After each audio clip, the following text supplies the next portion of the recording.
Okay, this is the grand campaigns in the American Civil War. We're looking at Gettysburg campaign, 1863, the Confederate invasion of Pennsylvania. The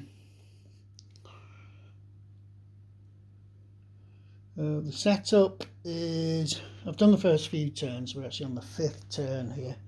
A lot of units which were unable to move are all freed up now, and also it's given me a bit of time to go through some of the basics. Victory points are the key to this, and I've put a load of these little disc markers are ways that the Confederates can get victory points, as well as obviously destroying enemy units. Greens are for the railway stations. They almost look blue with this light. Railway junctions that can be burned or destroyed for victory points. Red are the county control seats, which can be used for victory points.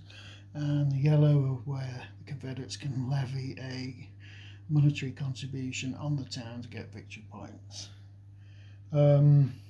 Green things up here, these particular units here that marked with green actually have a +1 to their dice roll for the number of points, movement points they can move in an action phase.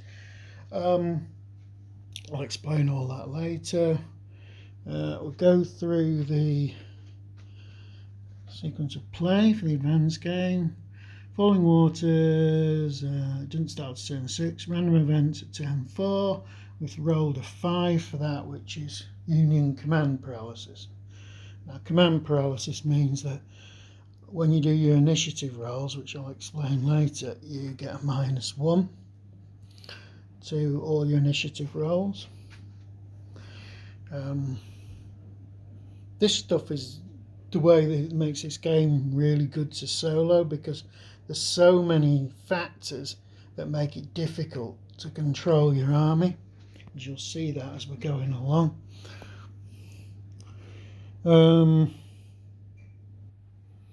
Next we've got the Union reinforcement phase. It doesn't start till turn 11. Harper's Ferry phase, you've got the critical strategic bridgehead over the Potomac here at Harper's Ferry, that if the Confederates surround that area, they'll effectively get some victory points for that, but it's well fortified and there are quite a lot of units around there. Basically, if they're able to trace a supply line, which can be done along this railway line, the red line, all the way to a map edge, effectively Harper's Ferry can't be isolated. So that's not affecting this turn. Next thing we have the Army of the Potomac arrival table. The Army of the Potomac comes in 3 increments. Right up in the top left there are all the units of Meade's army. Some units down here, these ones marked with blue dice, can't move until the 3rd increment of the Army of Potomac's arrive. It arrives in echelon, so the first has got to come in, and then the second can come in, and then the third can come in. Okay, so I'm rolling on the table, and they rolled a 7, which is on the 5th turn, yet again no effect, so the Army of Potomac still hasn't arrived. I've got to admit, when I played this originally, I threw the activation for the Army of Potomac 1st increment on turn 2, which is the earliest they can possibly arrive, which somewhat scuppered the Confederates. Next phase we look at Stuart phase, starting turn 6, so we don't have to bother with that.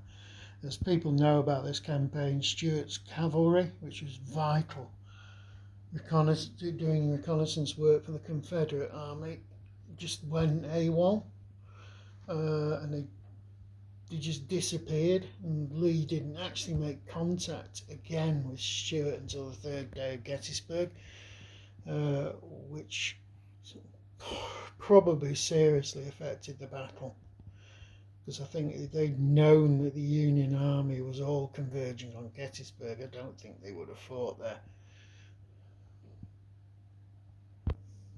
Next phase is leader transfer phase. Normally leaders, which are these units here with the pictures and the numbers, that's an army commander, that Lee, Army of North Virginia. Now you've got Hill, who's a corps commander. It just means that if you're within, I think it's 10 hexes of another unit under your command, you can move automatically to that hex. Yeah, the only caveats on that transfer is it mustn't be blocked by enemy units, enemy zones of control, unless they're negated by friendly units, etc. Okay, there's no unit transfers I want to do at the moment. Everything's pretty much Confederate wise where I want my leaders to be, and the Unions, I haven't got any active leaders anyway, so it doesn't matter. Okay, that's it for the introductory phases, and we'll concentrate on the active phase next, and we'll have a look at unit types, various, what all the factors mean. We'll look at fatigue, demoralisation, disorganisation, etc.